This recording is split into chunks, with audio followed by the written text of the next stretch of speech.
Nithyanandam. Let us now enter into the next episode of exploring into Vedic tradition. The topic today is Master, the Zen stick. Vedic religion is one of the oldest religion. It is almost more than 10,000 years old. And in this Vedic tradition, the basic practice was dhyana or meditation, deeply contemplating on an object or an idea.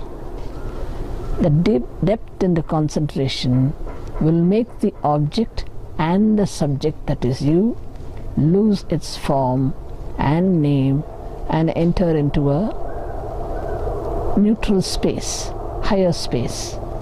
That is what you mean by dhyana. This word dhyana, when it went through Buddhism into China and Japan, it transformed into the name Zen.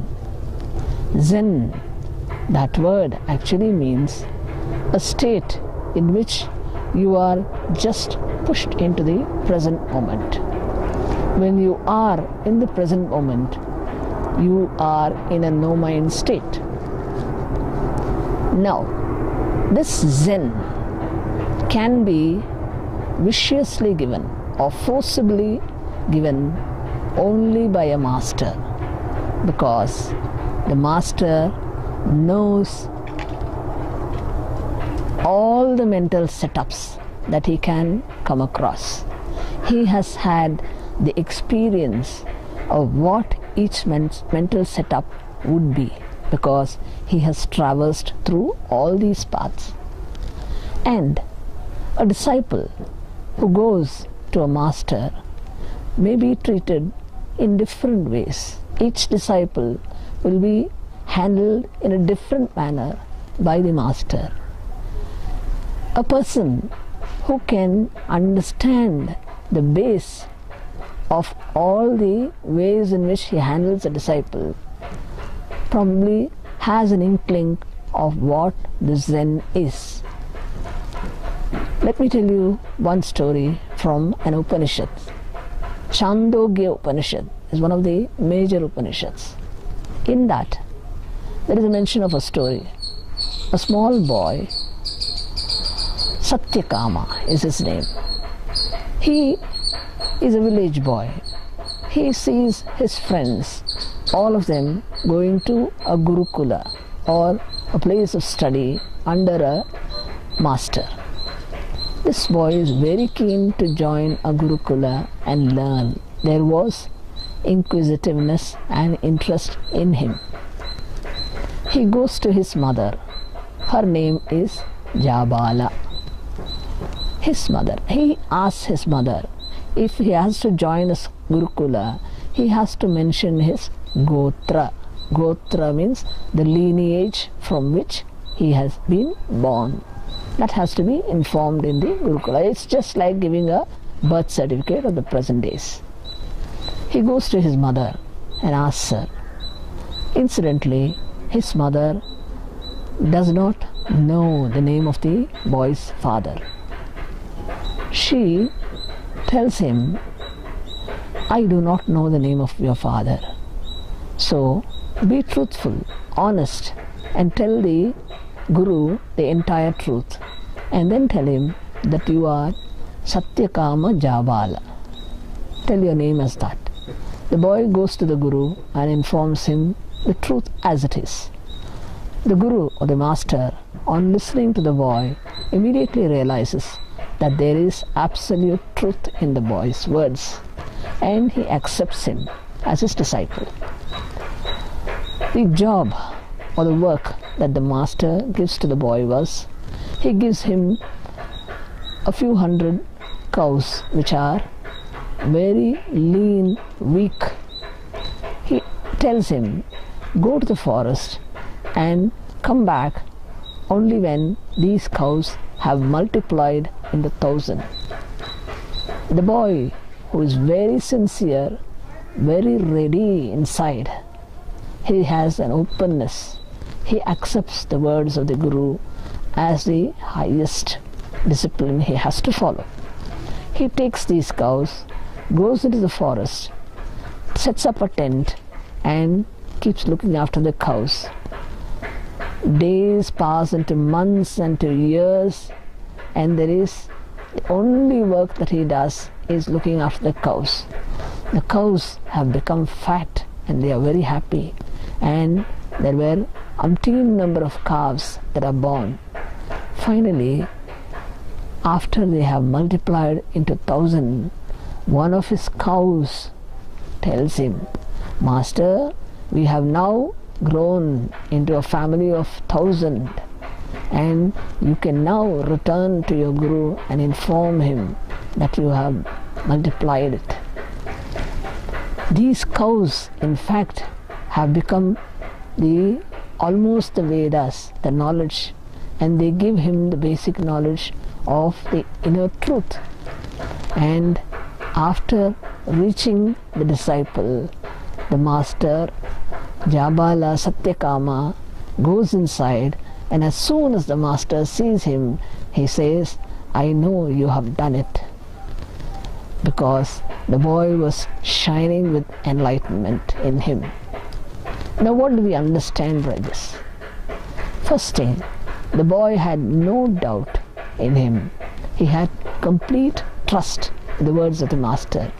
That is why there was no resistance in him, and that is why he was able to follow the words of the master as it is, even if it took him years together. This is what you mean by dhyana or Zen. The master has used the Zen of giving him the instruction to go along with the cow and make it multiply. This is the deepest message a master will give to any seeker. The openness of the seeker makes the stick of the master a stick which will blow him into the present moment. It will awaken him totally to the present, because the mind, which is always running behind past events or future events, does not allow him to drop into the present.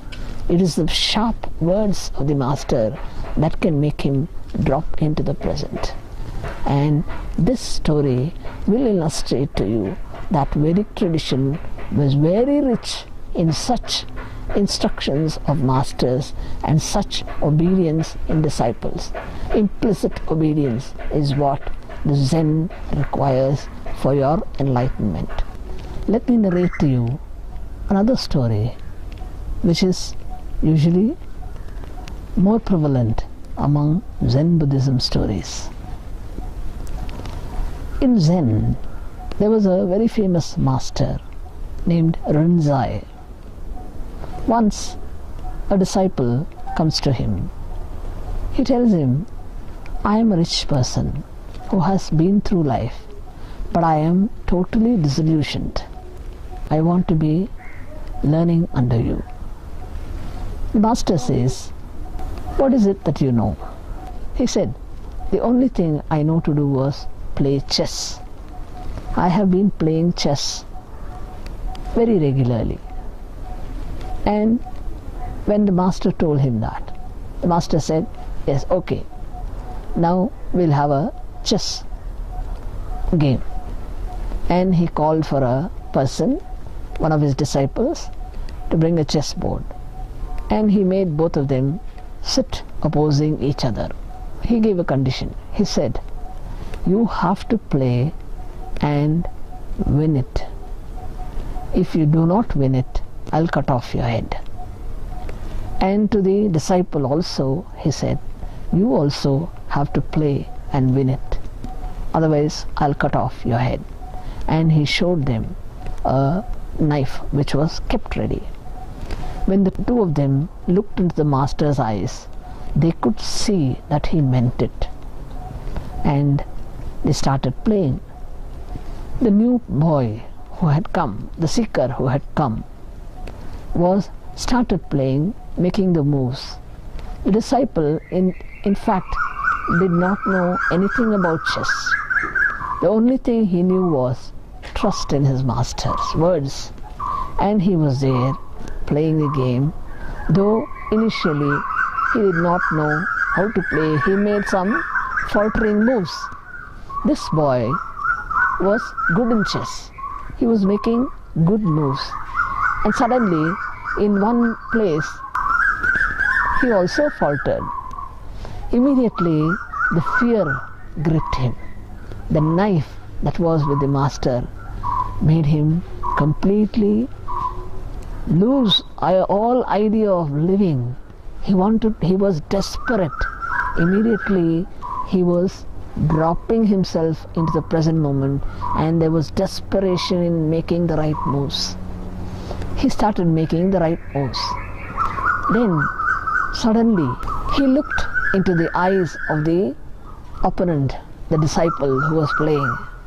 When he saw the eyes, he was awestruck because the eyes had openness, complete trust. Though he did not know the game, he had only these as his strong points. The openness, the trust, everything immediately gave a click inside this seeker. He felt compassion oozing out of him. Why should I live when I am useless? I don't know anything. My living is not going to be a benefit to anybody. But this disciple, who is an epitome of trust and sincerity and openness, he should live. He is beneficial to the whole world. And therefore, he immediately decided to make blunders in his game and lose the game. He was ready to sacrifice. Immediately he started making blunders. After some moments, the master came near and toppled the chessboard.